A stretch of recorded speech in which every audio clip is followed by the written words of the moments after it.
Hello hi Malayali വീഡിയോയിലേക്ക് എല്ലാ കൂട്ടുകാർക്കും സ്വാഗതം. ഇന്നത്തെ വീഡിയോയിൽ നല്ലൊരു ഹെൽത്തി ആയിട്ടുള്ളൊരു ഹൽവയുടെ റെസിപ്പിയാണ് കാണിക്കുന്നത്.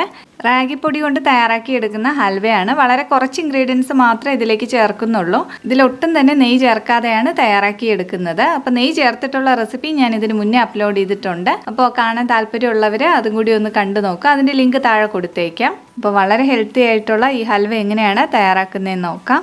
ഇത് തയ്യാറാക്കാനായിട്ട് മെയിനായിട്ട് 3 ഇൻഗ്രീഡിയൻസ് ആണ് വേണ്ടത്: ശർക്കരയും റാഗിപ്പൊടിയും തേങ്ങാപ്പാലും. ഞാനിവിടെ 1/2 കപ്പ് റാഗിപ്പൊടി എടുത്തിട്ടുണ്ട്. 1/2 കപ്പ് റാഗിപ്പൊടിക്ക് 1 കപ്പ് ശർക്കരയാണ് എടുത്തിട്ടുള്ളത്. ശർക്കര ഒന്ന് പൊടിച്ചെടുത്തിട്ടുണ്ട്. കറക്റ്റ് അളവ് അറിയാൻ വേണ്ടിയിട്ടാണ് ശർക്കര ഇതുപോലെ പൊടിച്ചെടുത്തിട്ടുള്ളത്. അപ്പോൾ നമ്മൾ ഏത് കപ്പിലാണോ റാഗിപ്പൊടി അളന്നെടുക്കുന്നത് ആ സെയിം കപ്പിൽ തന്നെ ബാക്കിയുള്ള ഇൻഗ്രീഡിയൻസും എടുത്താൽ മതി. ഞാനിവിടെ 250 ml കപ്പ് കണക്കിനാണ് എല്ലാ ഇൻഗ്രീഡിയൻസും അളന്നെടുത്തിട്ടുള്ളത്. ഇനി ഇതിലേക്ക് ചേർക്കാനായിട്ട് 2.5 കപ്പ് തേങ്ങാപ്പാൽ എടുത്തിട്ടുണ്ട്. 1-ാം പാലും 2-ാം പാലും ഒക്കെ ഒരുമിച്ചാണ് എടുത്തിട്ടുള്ളത്. ഒരു മീഡിയം സൈസിലുള്ള തേങ്ങ മുഴുവനും എടുത്തിട്ടുണ്ട്. ആദ്യം ശർക്കര ഒന്ന് ഉരുക്കിയെടുക്കാം. അതിനായിട്ട് ഒരു പാത്രത്തിലേക്ക് ഇട്ട് കൊടുക്കുകയാണ്. ഇതിലേക്ക് 1/2 കപ്പ് വെള്ളം കൂടി ചേർത്ത് കൊടുക്കാം. അപ്പോൾ ഇതാ ശർക്കര മുഴുവനും ഒന്ന് അലിഞ്ഞ് കിട്ടിയിട്ടുണ്ട്. ഇനി ഇത് നന്നായിട്ടൊന്ന് അരിച്ചിട്ട് വേണം എടുക്കാൻ. അരിച്ചെടുത്തിട്ടുണ്ട്. ഇനി ഇത് മാറ്റി വയ്ക്കാം. ഇനി ഹൽവ സെറ്റ് ചെയ്യാനുള്ള പാത്രം റെഡിയാക്കി വെക്കണം. ഞാൻ ഇതുപോലെ ഒരു പാത്രമാണ് എടുത്തിട്ടുള്ളത്. അപ്പോൾ നിങ്ങളുടെ കയ്യിലുള്ള ഏതെങ്കിലും ഒരു സ്റ്റീൽ പാത്രമോ ബൗളുകളോ ഏത് വേണമെങ്കിലും എടുക്കാം. ഇതിലേക്ക് കുറച്ച് എണ്ണയോ നെയ്യോ ഇതുപോലെ നന്നായിട്ട് സ്പ്രെഡ് ചെയ്ത് കൊടുക്കണം. ഇനി ഇതിൻ്റെ മേളിലായിട്ട് ഇഷ്ടമുള്ള നട്ട്സ് ഇട്ട് കൊടുക്കാം. ഞാനിവിടെ പിസ്തയാണ് ഇട്ട് കൊടുക്കുന്നത്. ഇനി ഇത് മാറ്റി വയ്ക്കുകയാണ്. ഇനി ഒരു ബൗളിലേക്ക് നമ്മൾ എടുത്തിട്ടുള്ള 1/2 കപ്പ് റാഗിപ്പൊടി ഇട്ട് കൊടുക്കാം. ഇതിലേക്ക് 2.5 കപ്പ് തേങ്ങാപ്പാൽ മുഴുവനും ചേർത്ത് കൊടുക്കുകയാണ്. ഇനി ഇത് നന്നായിട്ടൊന്ന് മിക്സ് ചെയ്യണം. ഒട്ടും തന്നെ കട്ടകളൊന്നും ഇല്ലാതെ നല്ല സ്മൂത്തായിട്ട് മിക്സ് ചെയ്തെടുക്കണം. അപ്പോൾ അതാ ഒട്ടും കട്ടയൊന്നും ഇല്ലാതെ നല്ല സ്മൂത്തായിട്ട് തന്നെ മിക്സ് ചെയ്തെടുത്തിട്ടുണ്ട്. ഇനി ഇതൊന്ന് അരിച്ചെടുക്കാം. ഇതുപോലത്തെ ചെറിയ ഹോൾസുള്ള അരിപ്പിൽ വേണം അരിച്ചെടുക്കാൻ. അപ്പോൾ ഇതാ ചെറിയ തരിയൊക്കെ ഉണ്ടായിരുന്നത് അരിച്ചെടുത്തിട്ടുണ്ട്. ഇനി ഹൽവ റെഡിയാക്കാനായിട്ട് തുടങ്ങാം. ഞാനിവിടെ ഒരു നോൺ സ്റ്റിക്കിൻ്റെ പാത്രമാണ് എടുത്തിട്ടുള്ളത്. ഇത് തയ്യാറാക്കാനായിട്ട് ചുവട് കട്ടിയുള്ള പാത്രം തന്നെ എടുക്കണം. ഇതിലേക്ക് നമ്മൾ മിക്സ് ചെയ്ത് വെച്ചിട്ടുള്ള റാഗിപ്പൊടി ഒഴിച്ചു കൊടുക്കാം. ഒഴിക്കുന്ന ടൈമിൽ ഇതിൻ്റെ അടിയിലായിട്ട് തരികൾ കിടപ്പുണ്ടെങ്കിൽ അത് ഇതിലേക്ക് ചേർക്കണ്ട, അതങ്ങ് മാറ്റിക്കളയാം. മീഡിയം ഫ്ലെയിമിൽ വെച്ചിട്ട് നല്ലപോലെ മിക്സ് ചെയ്ത് കൊടുക്കാം. റാഗിപ്പൊടി പെട്ടെന്ന് തന്നെ ഒന്ന് കട്ടിയായി കിട്ടും. ഹൈ ഫ്ലെയിമിൽ വെച്ച് ചെയ്ത് കഴിഞ്ഞാൽ ഇത് പെട്ടെന്ന് തന്നെ അടിയിൽ പിടിക്കും. അതുപോലെ റാഗിപ്പൊടി നന്നായിട്ട് വെന്ത് കിട്ടുകയില്ല. അപ്പോൾ മീഡിയം ഫ്ലെയിമിൽ വെച്ച് തന്നെ ഇത് റെഡിയാക്കി എടുക്കാം. അപ്പോൾ ഈ ഒരു മിക്സ് ഒന്ന് തിക്കായി വന്നിട്ടുണ്ട്. ഈ ഒരു കണക്കിന് വന്നു കഴിഞ്ഞാൽ ഇനി ഇതിലേക്ക് നമുക്ക് ശർക്കരപ്പാനി ചേർത്ത് കൊടുക്കാം. ശർക്കരപ്പാനി മുഴുവനും ആദ്യം തന്നെ ചേർക്കുന്നില്ല. ഒരു 1/4 കപ്പ് ബാക്കി വെച്ചിട്ടാണ് ചേർക്കുന്നത്.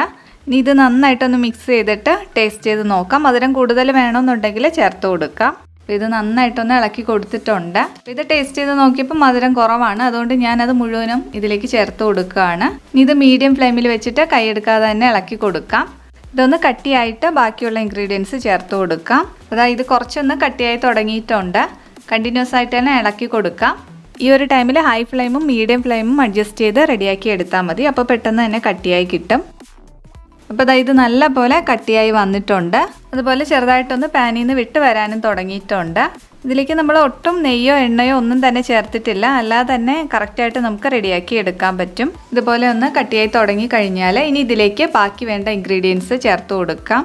1 ടീസ്പൂൺ പഞ്ചസാര ഇട്ട് കൊടുക്കുകയാണ്. കുറച്ച് കാഷ്യൂ നട്ട്സ് ചെറുതായിട്ടൊന്ന് മുറിച്ചെടുത്തിട്ടുണ്ട്. അത് ഇതിലേക്ക് ചേർത്ത് കൊടുക്കാം. അപ്പോൾ നിങ്ങൾക്ക് ഇഷ്ടമുള്ള നട്ട്സ് ഇതിലേക്ക് ചേർത്ത് കൊടുക്കുക. ഇനി ഒരു 1/2 ടീസ്പൂൺ ഏലക്കാപ്പൊടി ചേർത്ത് കൊടുക്കാം.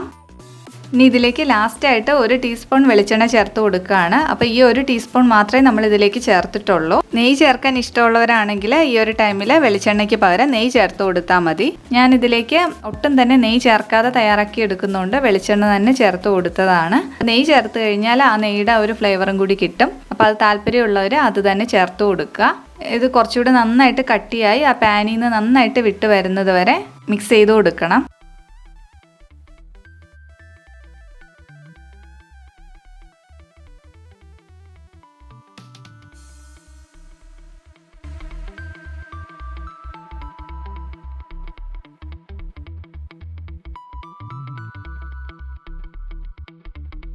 അപ്പോൾ ഇത് മുഴുവനായിട്ട് പാനിൽ നിന്ന് നന്നായിട്ട് വിട്ട് വരുന്നുണ്ട്. ഈ ഒരു കണക്കിന് വേണം റെഡിയാക്കി എടുക്കാൻ. അപ്പോഴാണ് ഹൽവ നല്ല കറക്റ്റായിട്ട് നല്ല പെർഫെക്റ്റായിട്ട് തന്നെ കിട്ടുന്നത്.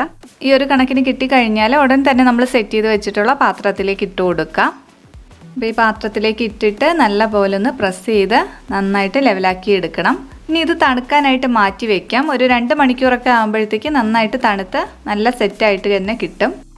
ഇപ്പോൾ 2 മണിക്കൂർ കഴിഞ്ഞിട്ടുണ്ട്. നല്ല പോലെ തണുത്ത് കിട്ടിയിട്ടുണ്ട്. അപ്പോൾ ഇതിൻ്റെ സൈഡ് ഒന്ന് വിടിയിച്ചു കൊടുക്കാം. ഇനി കമഴ്ത്തി ഒന്ന് തട്ടി കൊടുത്താൽ പെട്ടെന്ന് തന്നെ ഇളകി വരും. അപ്പോൾ വളരെ ടേസ്റ്റി ആയിട്ടുള്ള നല്ല ഹെൽത്തി ആയിട്ടുള്ള ഹൽവ റെഡി ആയിട്ടുണ്ട്. റാഗിപ്പൊടി വെച്ചിട്ടാണ് ഇത് തയ്യാറാക്കിയെടുത്ത് അറിയാനേ പറ്റില്ല, അത്രയ്ക്ക് നല്ല ടേസ്റ്റിയാണ്. അതുപോലെ നല്ല ഹെൽത്തിയാണ്. നമ്മൾ വേറെ ഒന്നും ഇതിലേക്ക് ചേർക്കുന്നില്ല. അപ്പോൾ നമ്മുടെ വീട്ടിൽ എപ്പോഴും അവൈലബിൾ ആയിട്ടുള്ള ഇൻഗ്രീഡിയൻസും ഉണ്ട്. വളരെ ഈസി ആയിട്ട് നമുക്ക് തയ്യാറാക്കിയെടുക്കാം. കുട്ടികൾക്കൊക്കെ ഒരുപാട് ഇഷ്ടപ്പെടും. നട്ട്സൊക്കെ ഒരുപാട് ചേർത്ത് കഴിഞ്ഞാൽ അവർ ഇഷ്ടത്തോടെ കഴിക്കുകയും ചെയ്യും. ഇത് എടുക്കുമ്പോൾ തന്നെ അറിയാം നല്ല സോഫ്റ്റ് ആയിട്ടുള്ള ഹൽവയാണ്. ലാസ്റ്റ് എണ്ണ ചേർക്കുന്ന ആ ഒരു ടൈമിൽ വേണമെന്നുണ്ടെങ്കിൽ നെയ്യ് ചേർക്കാം. നെയ്യ് ചേർത്ത് കഴിഞ്ഞാൽ നെയ്യുടെ ഫ്ലേവറും കൂടി നല്ല ടേസ്റ്റ് ആയിരിക്കും. ഇതുപോലെയൊക്കെ ട്രൈ ചെയ്ത് നോക്കിയിട്ട് നിങ്ങളുടെ ഫീഡ്ബാക്കുകൾ അറിയിക്കുക. വീഡിയോ ഇഷ്ടപ്പെട്ടാൽ ലൈക്ക് ചെയ്യുക. സബ്സ്ക്രൈബ് ചെയ്യാതെ കാണുന്നവർ സബ്സ്ക്രൈബ് ചെയ്ത് സപ്പോർട്ട് ചെയ്യുക. Thank you for watching.